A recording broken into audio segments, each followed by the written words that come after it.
let's just start with, what is the secret to keeping a straight face? There has to be one.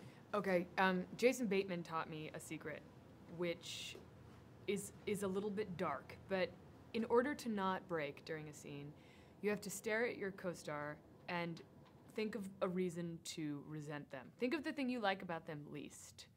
And you have to focus on that, and it will stop you from laughing.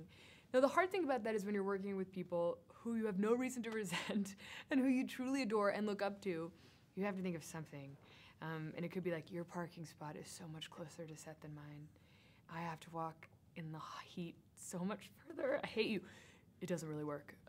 May work for Bateman, but I had a hard time in this movie keeping it together. Well, I was going to ask, I mean, seriously, you have great scenes, you know, with Steve Carell, Steve Buscemi, I got to Jim play with Carrey. everybody.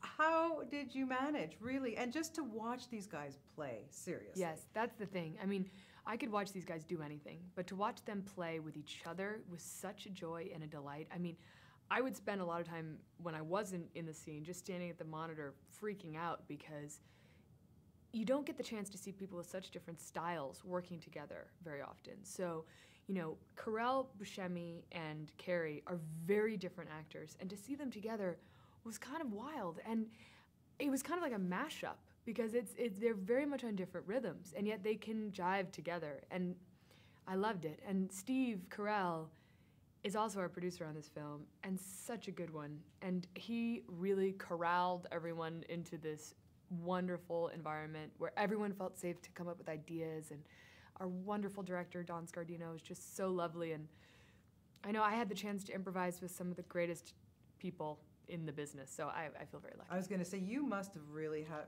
every day you go on set and go, oh my God, I got to bring my A+ game here. Yeah, and they brought their A+ game. I mean, so professional, tireless, and committing 100%. I remember watching Jim do a scene where he drills through his skull, and he did maybe 4 different versions of it, at least 10 takes, of an incredibly exhaustive, you know, physical bit.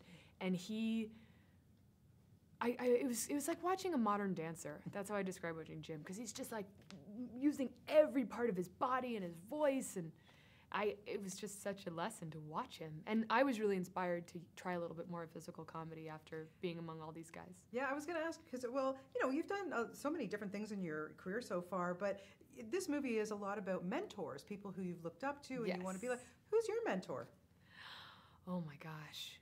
I mean, I haven't had the chance to work with a lot of my mentors because some of them are no longer with us. But, you know, I grew up loving like Gilda Radner and Katharine Hepburn and Lucille Ball.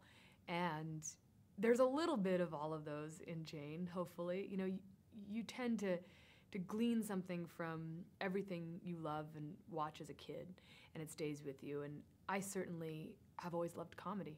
And I thought the greatest thing about her is her inner kind of dork. She's just an awkward little girl who loved magic. And you have to think the kids who really embrace magic as young people aren't the cool kids. I mean, they really should be because magic is cool. But they're usually not the cool kids. So they spend a lot of time by themselves. And we all talked about what brought all these characters together was really a similar experience as children, as being the outcasts. And I thought that was kind of great. And once I had that in mind, she kind of arrived for me. She became very clear. And that's when we came up with the whole idea of her having stage fright.